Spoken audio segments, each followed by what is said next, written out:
This conference is now being recorded.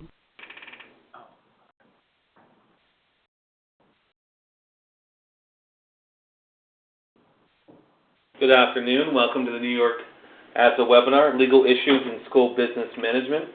My name is Matthew Darius. I'm the Senior Staff Associate for Professional Development here at New York ASBO. I will be moderating today's webinar. Your speakers for today's program are Eric Wilson and Dennis Barrett from the firm of Ferrara, Fiorenza, Larison, Barrett, and Reitz. Operator assistance is available anytime during this conference by pressing £0. A Q&A session will follow the presentation if needed.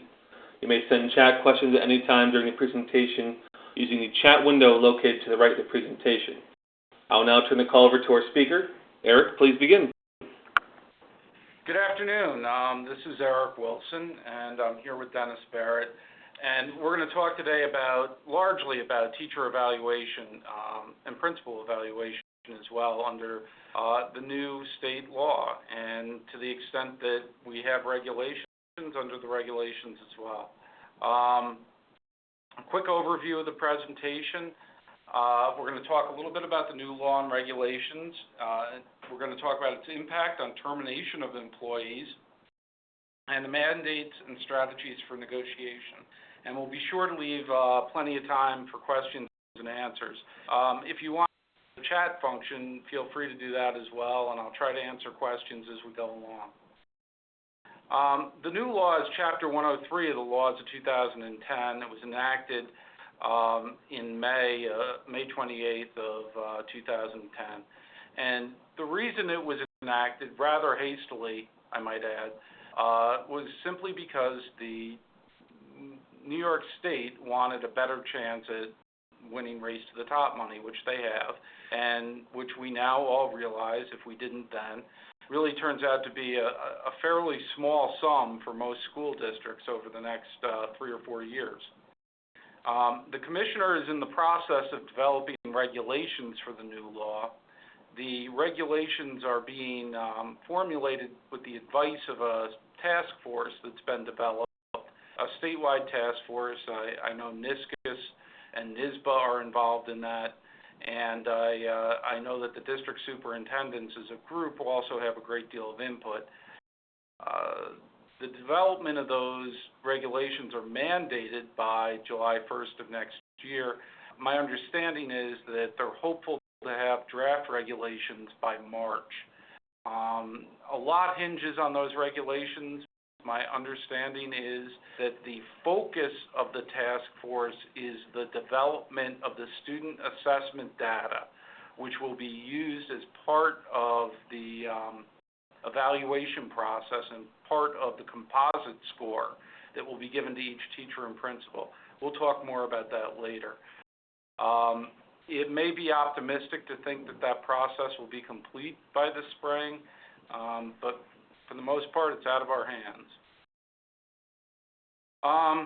Under Chapter 103, there is an annual performance review which must be conducted on or after 7/1/2011.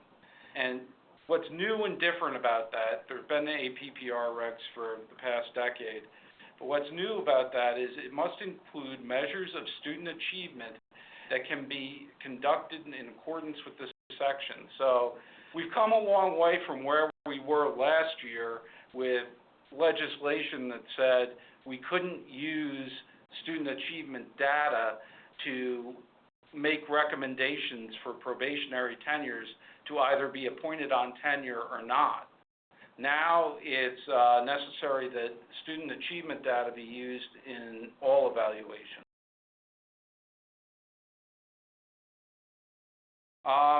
The evaluations are to be used for employment decisions, including tenure determinations, retention or termination, promotion, or supplemental compensation. And the law, we'll talk about this in great detail, the law mandates that almost all aspects be negotiated with the union. One thing I like to point out on this slide is the supplemental compensation piece. It's interesting. It seems to be opening the door in the future, at least, to the possibility of some merit pay. I think that there needs to be a significant comfort level established, both in terms of management and the union, with the student assessment data that is being used to assist in the evaluation process before we can get to the point where we start talking about increasing or decreasing employees' pay based upon their composite scores. But that is clearly something that the legislation enables districts to do and probably contemplates them doing sometime in the future. There are 4 new mandatory quality rating categories for teachers and principals: highly effective, effective, developing, which is something of a misnomer, and ineffective.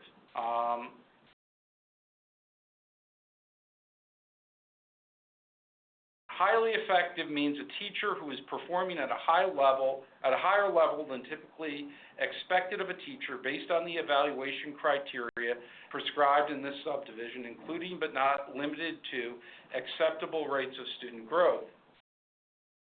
Effective means a teacher who is performing at the level typically expected of a teacher based on the evaluation criteria prescribed in this subdivision, including student growth. Developing means a teacher who is not performing at the level typically expected of a teacher, and the reviewer determines that the teacher needs to make improvement based on the evaluation criteria set forth in this subdivision, including student growth. And ineffective means a teacher whose performance is unacceptable based on evaluation criteria set forth in the subdivision, including student growth. Single composite effectiveness scores incorporating multiple measures of effectiveness on the APPR criteria. My understanding is that that is a score from 1 to 100, which will be assigned to each teacher based upon their evaluation. We'll get into this a little more in depth, but 60% of it is going to be what we think of generally as the traditional evaluation process. In most districts, that includes observation followed by some sort of an exchange conference and evaluation. It could include portfolio review and other peer review type things, depending upon what's negotiated. The other 40% is student achievement data, and 20% of that initially is going to come from the state based on statewide assessments, and the other 20% is going to come based on local assessments. But that's going to result in a score of 1 to 100 for each teacher. That raises a lot of questions. Is that score public? Will that score be published either in the school report card, on the state ed website, and so that's an open question. I would love to be a fly on the wall in the teacher conference room when those scores come out. Because I can imagine that there are some teachers who are going to feel as though teacher Y certainly didn't deserve a 92 when I only got an 87. And that's going to be a serious change in culture, I think, for our teaching faculty as well as our principals. The elements comprising the composite score are based on the standards set forth by the commissioner, and they have to be negotiated.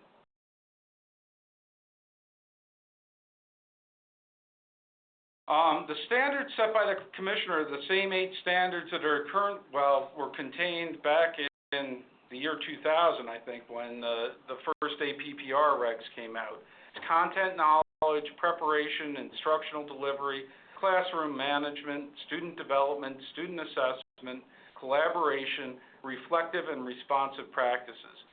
Those criteria are the ones that have to be included in the 60% portion, which is what we would think of as the traditional evaluation process. Additional criteria can be included, but they need to be negotiated. And that wasn't always the case, and we'll get into that a little bit more.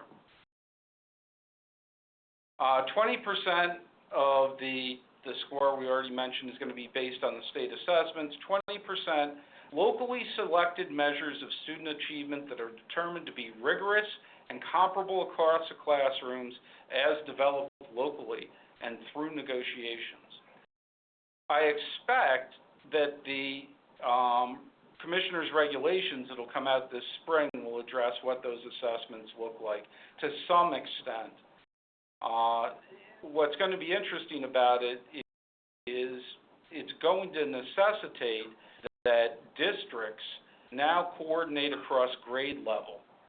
Many districts already do that. They have grade level coordinators or teachers that are in the position of getting the same grade level teachers together for the purposes of creating some uniformity in terms of delivery of the curriculum. Now there's going to have to be some uniformity with regard to the assessments as well. And one of the ways that might impact the business function could be during negotiations, you're going to see increased requests for stipends for those grade level coordinators because, quite frankly, you're probably going to be asking them to do considerably more than they have in the past, especially with regard to the development of those assessments. This is a value-added model, and what's interesting is this is what State Ed is working on currently. It's what my understanding is that they are using a large portion of the race to the top money, which comes to the state as opposed to the local money, to develop this model.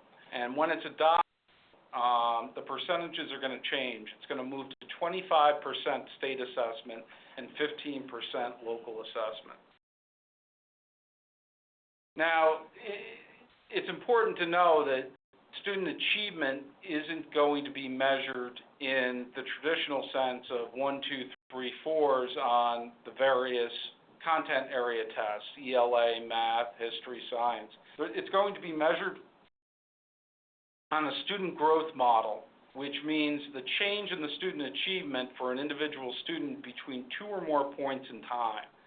And again, these are the psychometrics that are being developed by State Ed, and quite frankly, the extent to which they're successful in developing a credible model that both management and labor become comfortable with is going to be the extent to which this new law and the regulations are effective. The idea is that you're not going to penalize a teacher who may have a disproportionate number of historically low-performing students. You're going to measure the student at the time the student comes into the classroom, or as it were, at the time they took their last assessment, probably the spring before, and determine what the appropriate level of growth in that student's progress is by the end of that school year. And that measure will be what determines the success of the teacher in terms of the data. The time frame for implementation, the 2011-2012 evaluations, that's next year's evaluations, must use baseline student data from this school year as the basis for measuring student growth for teachers of Common Branch English or Mathematics in grades 4 to 8. All right, there's a lot in there. We're only talking about the elementary teachers, English or Mathematics in grades 4 through 8. The reason they're doing that is because those are the students that they have some confidence that they have relatively good data for. The 4th graders will have 3rd grade assessments upon which they can base point A of the student growth model, if you will. And those assessments go right through the 8th grade. They are excluding from the group for the present time, and my understanding is the task force and State Ed are working on the issue of how to handle teachers in specials. How are you going to apply this model to the music teacher, to the physical education teacher, to the art teacher? Those are very open questions, and I can't imagine for the life of me how they're going to do that. But they're coming up with some model to include student data in those as well. But for the time being, for next school year, we're talking about elementary teachers, English or Mathematics in grades 4 to 8. For all other classroom teachers, student data from next year will be the baseline. And the reason for that is they don't know what that baseline data is yet. Somebody has to make a decision about that at the state level. All evaluators must be trained in conducting any evaluation. Each individual is responsible for conducting an evaluation of a teacher or building principal, shall receive appropriate training in accordance with the regulations of the commissioner. So the regulations that come out in the spring are going to detail for us what the appropriate training is, but what we know from the law is simply that principals who will be evaluating teachers need to be trained. Any assistant principals who may be evaluating teachers will need to be trained. And any other district level administrators who will be evaluating teachers need to be trained. In addition to that, anyone who is evaluating a principal must be trained. So in smaller districts, we're talking about the superintendent. In larger districts, we may be talking about an assistant superintendent or some district level administrator, but there will need to be training for those people as well. Incidentally, assistant principals do not fall within this model. They will not be evaluated based on, or at least they don't have to be evaluated under the law the same way as principals. This is a huge area in terms of change from where we've been in the past. While the commissioner's regulations in the past have called for teacher improvement plans, it's been stepped up a notch. Teacher improvement plans historically have not been adhered to, at least it's been my experience, adhered to in any great measure or great detail. The teacher improvement plan would usually be some comment in the APPR that says in sum or substance, the teacher improvement plan will identify the areas of deficiency, the expectations of the district, and create a plan for how the teacher is going to get better. It's got to be more than that now. They need to be, they need to have benchmarks. They need to be adhered to specifically because there's an appeal process involved, which we'll get into in a minute, and they really need to be more substantive than they have been in the past. Also, that applies to principal improvement plans as well. There's a deadline in the statute with regard to teacher improvement plans. Teacher improvement plans and principal improvement plans have to be given to teachers and principals with ineffective or developing ratings. The teacher improvement plan and the principal improvement plan have to be implemented as soon as possible, but no later than 10 days after the date the teachers are required to report to work prior to the opening of classes. So, all right, here's your situation. You've got student assessment data as a necessary part of your evaluation process. The student assessment data has historically come late. This year, I believe it came in July. I'm sure there's going to be a renewed commitment on the part of SED to get that data out sooner. But in this case, you're not going to be, if it comes out in July or June, principals aren't going to be able to finish their evaluations for teachers probably until after the school year has ended. So they'll have the evaluation in July or August, but they have to, for those ineffective and developing teachers, have to provide improvement plans within 10 days after they get back from school or get back from summer vacation. So here your teachers come in all tanned and ready. Hopefully they're leaving their flip-flops at home. And you hand them a negative evaluation that says they're ineffective or developing, and, oh, here is your improvement plan, too. That's not an ideal situation. Hopefully, the state moves quicker with the student assessment data, and at least, at a minimum, the evaluations can be completed before the end of the school year, and there can be some process in place for the development of a teacher improvement plan that involves the teacher so that there's some buy-in to the whole thing. but there is a 10-day deadline now, and the issue is going to, and you'll see it as it comes up later in this presentation, if a teacher is determined to be ineffective for 2 consecutive years, there is a 3020A process that's supposed to be expedited.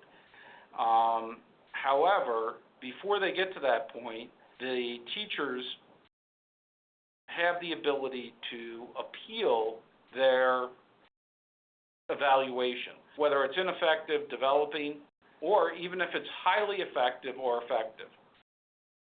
So that appeal process has to take place before you can discipline them on the 3020A.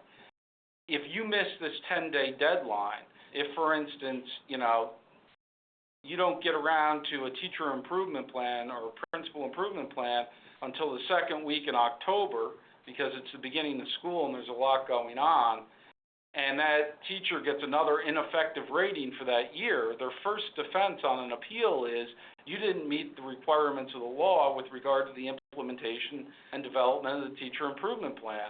I missed 2 weeks of being able to get better. And if I had had the opportunity during those 2 weeks to work under the teacher improvement plan, I would not have been ineffective or developing this year. I would have done better. So that deadline really does have some significance.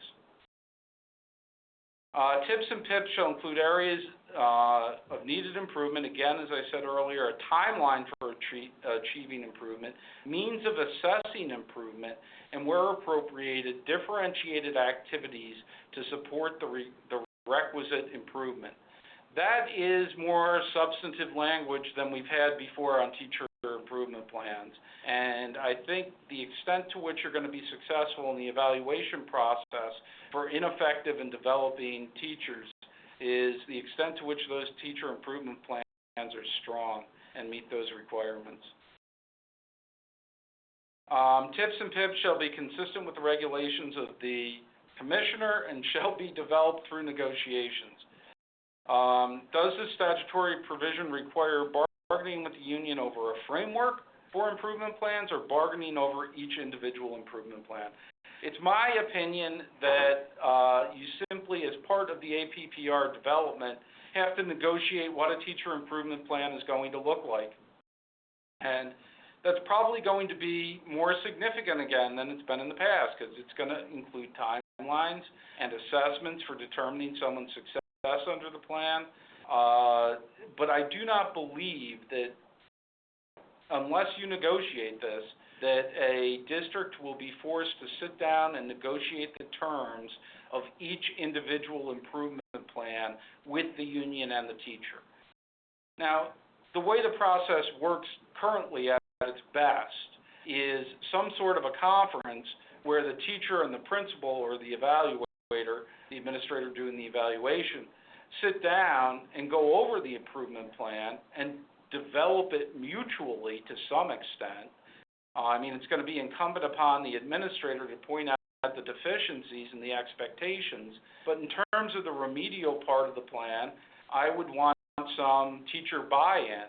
And if the teacher wanted a union representative there, I wouldn't be adverse to that as well. It should be a fairly collaborative process, but at the end of the day, it's going to be up to the administrator to say what's in the plan, and that should be clear. That should be made clear during the process of negotiating the APPR, so that you don't end up spending forever developing teacher improvement plans that involve staff development in San Diego.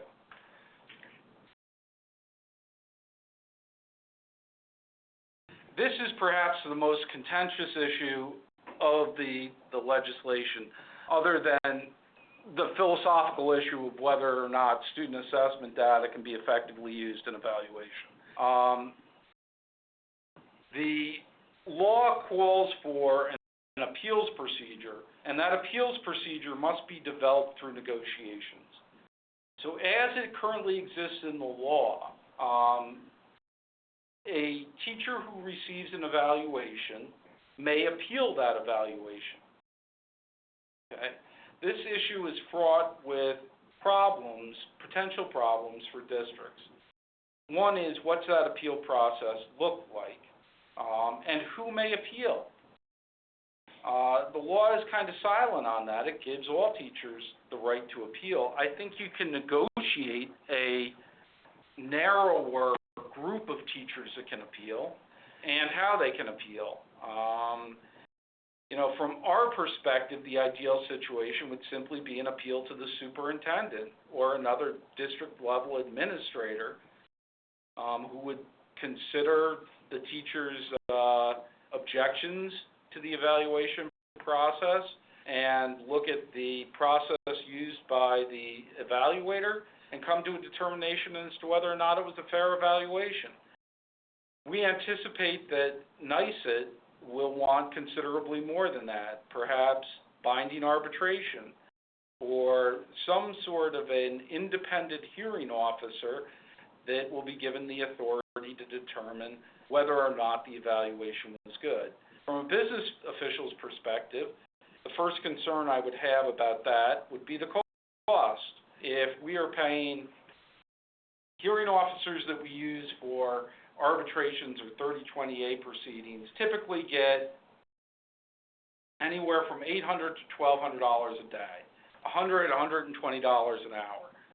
So depending upon how many appeals you see, including the time to read the paperwork, attend a hearing if such hearing is negotiated, and prepare a decision about the appeal, you could easily spend an entire day on one appeal or more. Who pays for that? Well, that's negotiated. And honestly, if it came to it, and I wouldn't recommend that districts agree to that type of an appeal process where there's binding arbitration, but if they were to, I wouldn't want the union to be the only one writing checks to these people. So in all likelihood, you're going to end up splitting the cost with the union on that appeal process. Also, the cost of representation during the appeal process. Is the district going to be represented? Is the union going to be represented? Are they going to be represented by attorneys or labor relations specialists? All those things are open questions and really need to be negotiated. And these are the things that in terms of developing proposals for negotiations on this issue, you really need to be in touch with your school attorney or your labor relations person to make intelligent decisions and not let NYSET sneak anything by you. The law allows everything to be challenged. The substance of the evaluation, the adherence to the standards and the methodology, the adherence to the regulations of the commissioner, and any locally developed procedures, and, as we mentioned before, the issuance and adherence to the improvement plan. So that improvement plan is going to become very important in terms of defending the evaluation at the appeal level. And one of the major issues there is we're going to talk a little bit later on about an expedited 3020A process that was included in this legislation. But the evaluation, until it has gone through that appeal process, may not be used in evidence in a 3020A proceeding.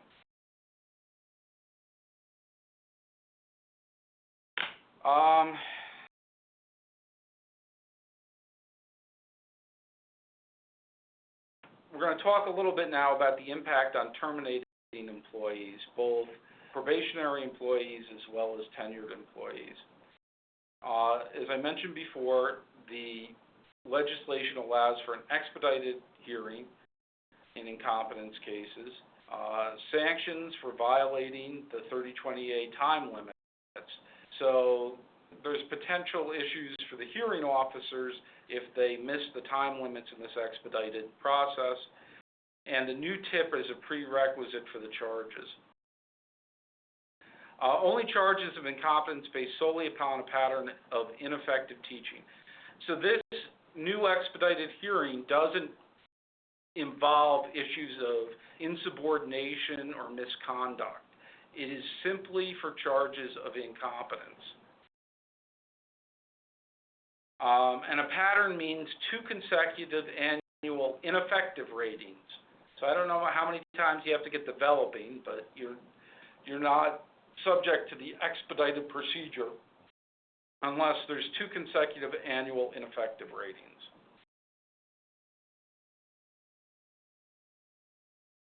TIB must have been in place after the first ineffective rating, and the charges have to allege that. There's a 60-day time frame for the completion of hearings. And for any 3020A, a pattern of ineffective teaching shall constitute very significant evidence of incompetence. That's actually pretty good language. It's not great language, but it's pretty good language. And if there's any, I'm not buying that this process is going to take 60 days. There's other time frames that are enumerated and even another expedited process in 3020A that have never really been observed. And despite the fact that we're going to talk about some teeth that claim to be in this legislation, I don't think it's going to happen. I don't think they're necessarily going to happen any quicker than any other 3020A. Part of the reason for that is that NYSET and school attorneys tend to agree only upon a handful of hearing officers. While there might be 60 hearing officers in upstate New York, there's probably 6 to 10 that NYSET and school district attorneys will commonly agree upon, because the others are either perceived to be too pro-teacher or too pro-management. So those people tend to be very busy, and 60-day time frame just isn't going to work in terms of getting enough hearing dates for them.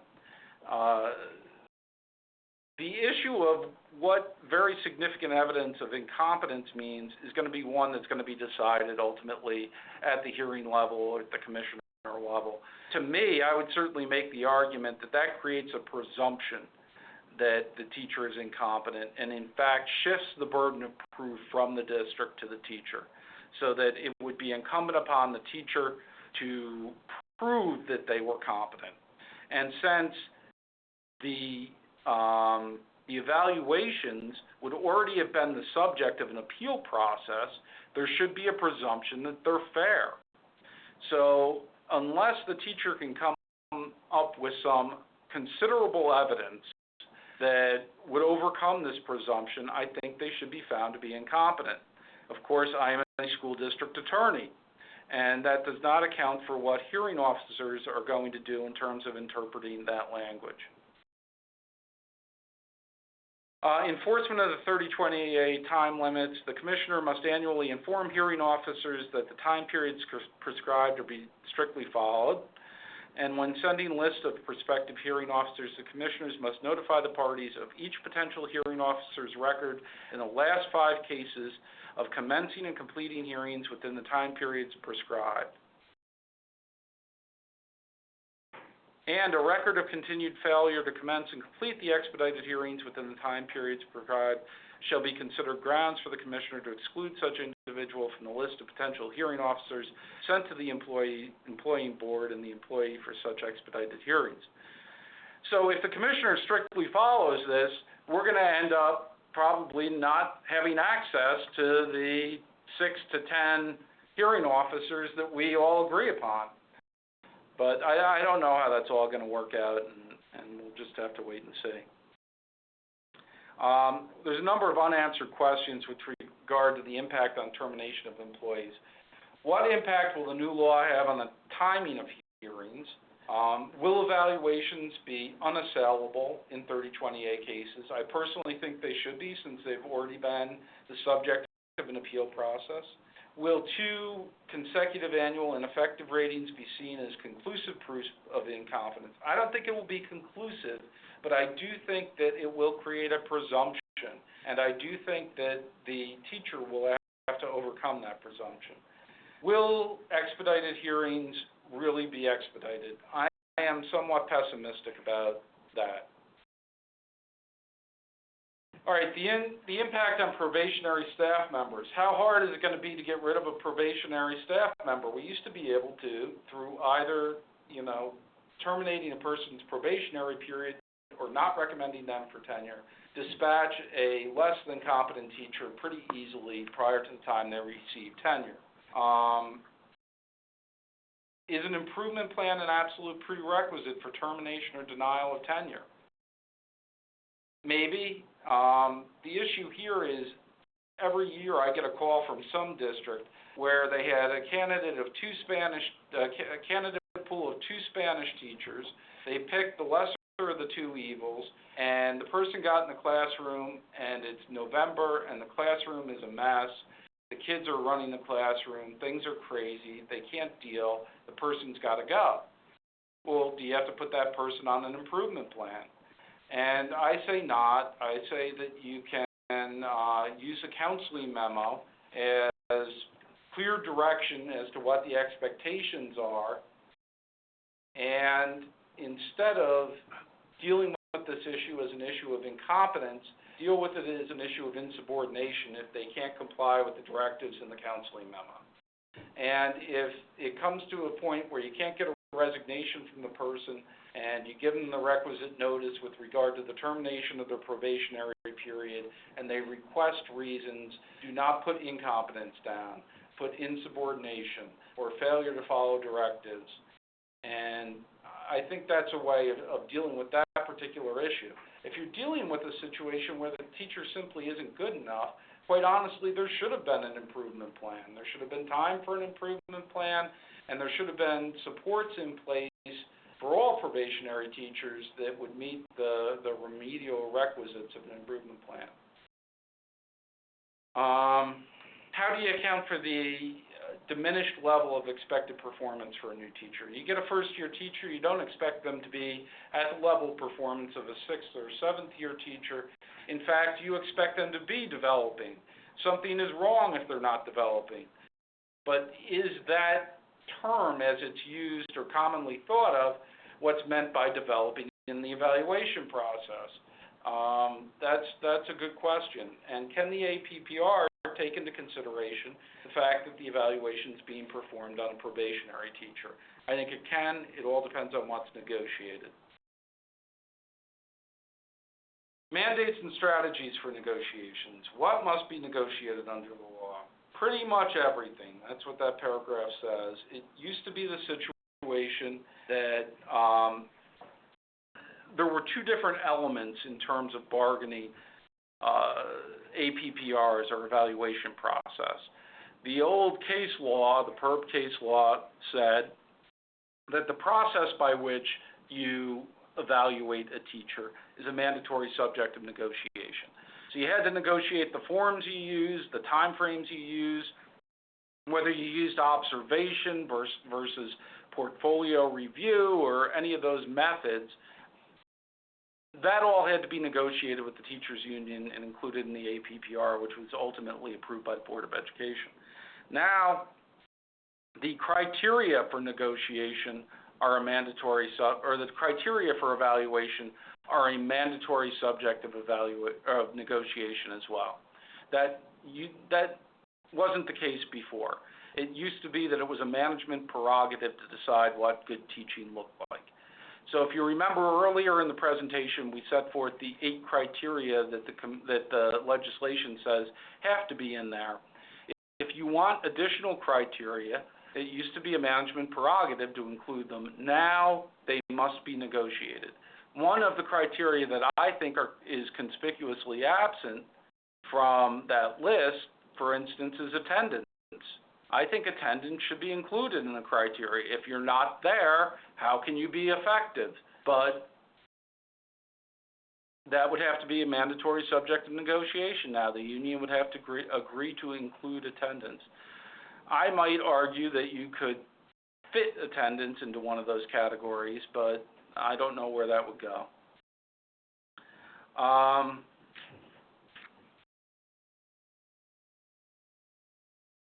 Yeah, we pretty much went over that.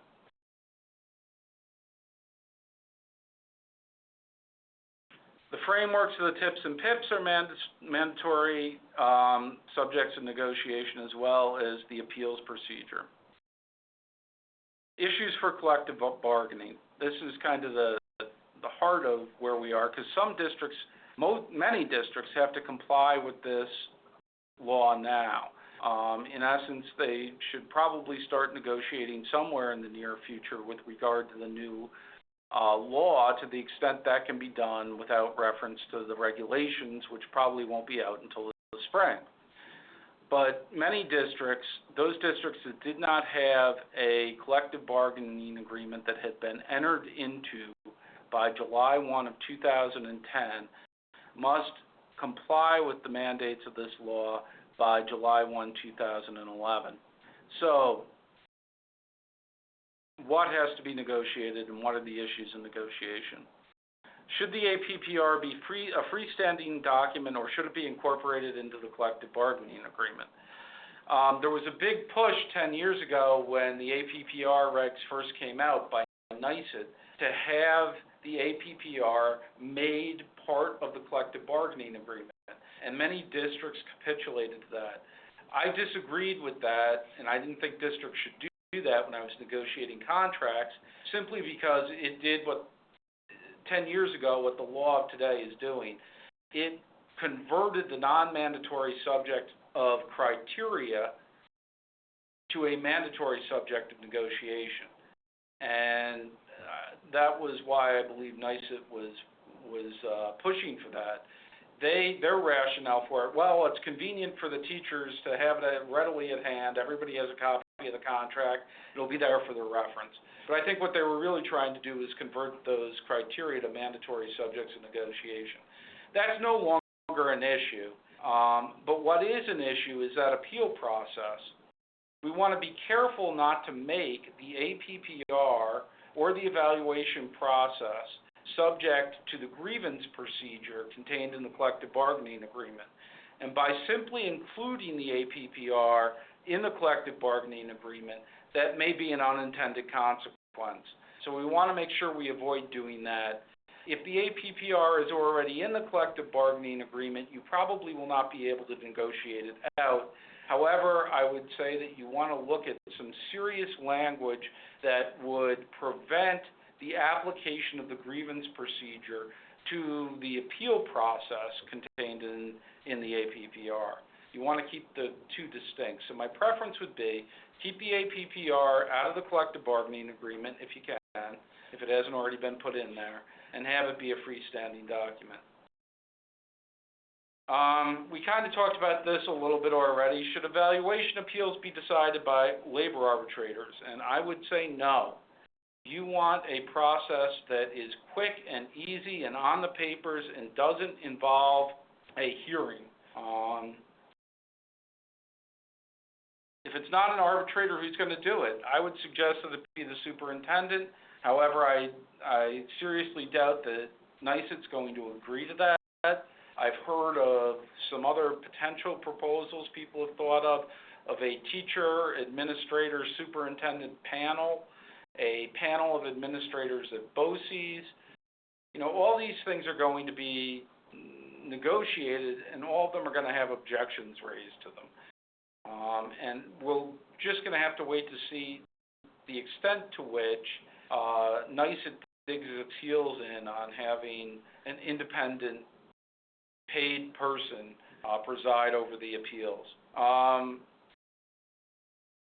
We talked a lot about some of this other stuff. The time frames for the appeals, they've got to be fast. And it can't be an evidentiary hearing. It can't be like a labor arbitration.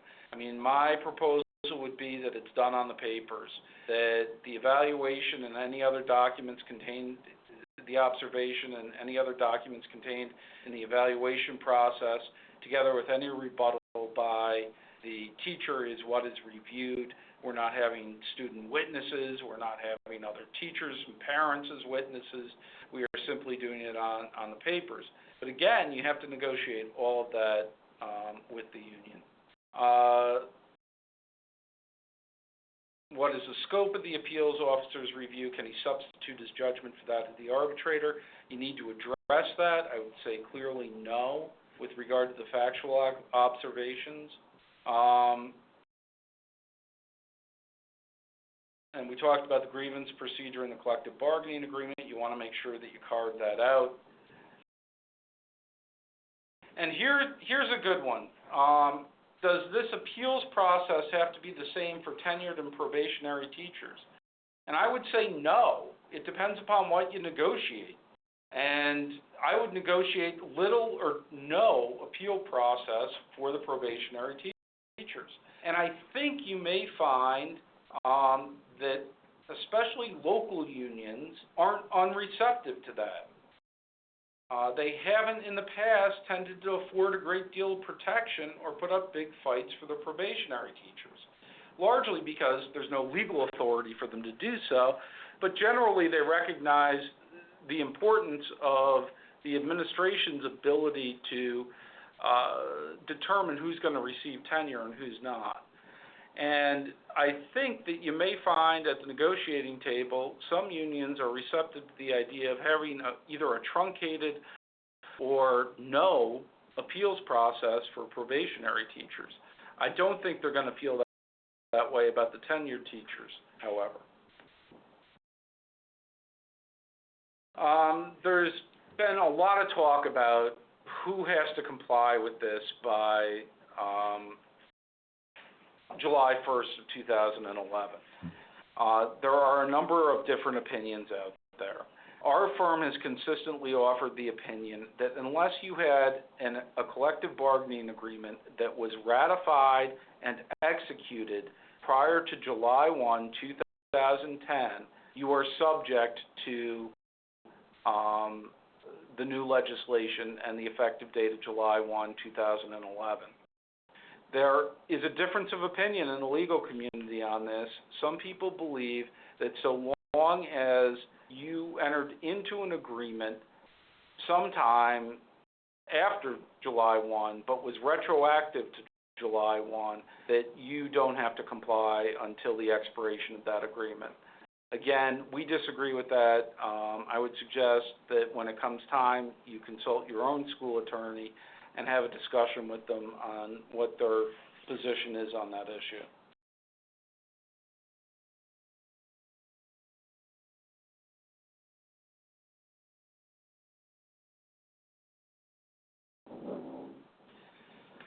You have to comply with this law, or many districts will have to comply with this law by July 1, 2011.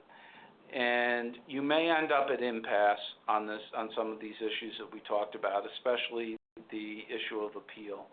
And if that's the case, there is some authority out there that so long as you've bargained in good faith, you continue to be willing to bargain in good faith, and you've come to impasse, and that there is a necessity or a compelling reason for the employer to act uniformly. In this case, it would be in order to comply with the statute, that you may implement your last offer unilaterally. If you do that, you will be the subject of an improper practice charge, but you may be in a defensible position. There are some perp cases that would support that position.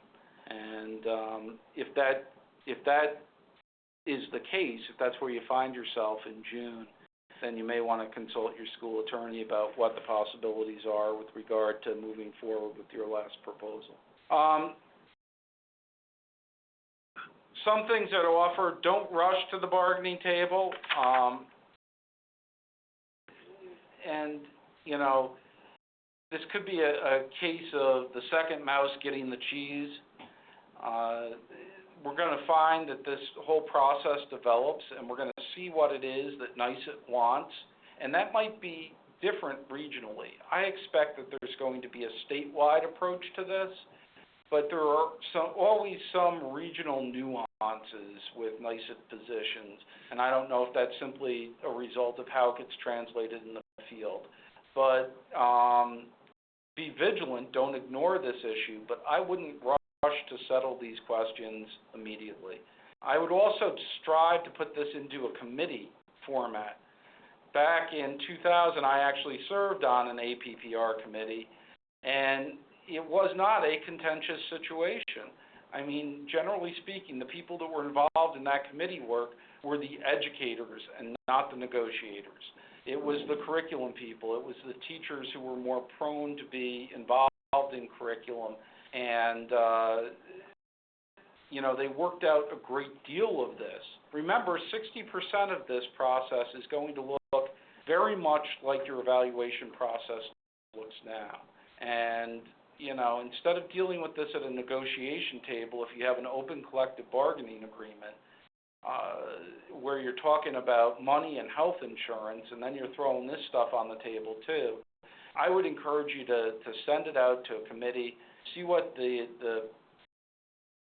people who are more curriculum-oriented in your district can come up with, and then negotiate what needs to be negotiated. You're not required to incorporate these things into the CBA. There was some initial guidance that was going to be put out by State Ed to the effect that they had to be part of the collective bargaining agreement. It was brought to their attention that management strongly disagreed with that interpretation of the law, and they have subsequently moved off that position. And by all means, avoid arbitrating the appeals of evaluations. So that is pretty much the conclusion of what we know at this point about the new APPR process. One of the other topics that was brought to our attention that this group wanted to have addressed was the issue of voting machines and their use. And my partner, Dennis Barrett, is going to address that issue, and then we'll take any questions you may have. Thanks, Eric. I'll address it really quickly. It may be that all of you now know the answer, but for years after the HAVA, the Help Americans Vote Act, was adopted by the federal government and the states began coming into compliance, school districts in New York have asked each year, when am I going to have to get rid of my lever voting machines? When will we have to use the new optical scanning machines? And it looked recently as though that was going to happen now and that you'd have to be in compliance by now. But this summer in August, the legislature gave us a new law which gives you until December 31st of 2012.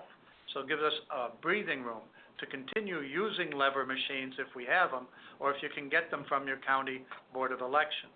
The statute makes clear that the Board of Elections is not mandated to maintain these things, to keep them, or to repair them, but you should check with your local county on how they're going to do that, and know that you do have at least some breathing room on this. The sponsor to the legislation indicated there was a possibility even of extending it beyond that date by amendment to the law in the future if experience goes well with it. But ultimately, these machines are going to fall apart for everybody, and ultimately everyone will have to go to the optical scanning. So I think it's important to begin getting there. That's all I've got on that point, and if we've got questions, we're happy to take them. If anyone has a question, please type them into the chat window now.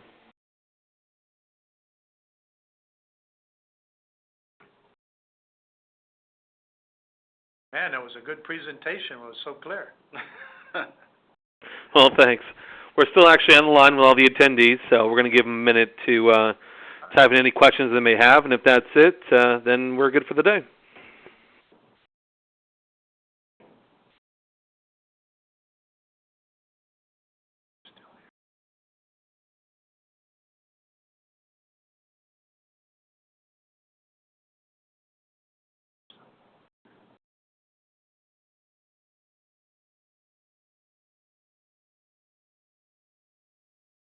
Okay, I'm not seeing any questions, so thank you all for attending today's New York ASBO webinar.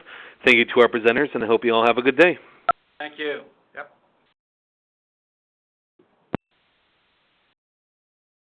This conference has not started or has been paused by the moderator.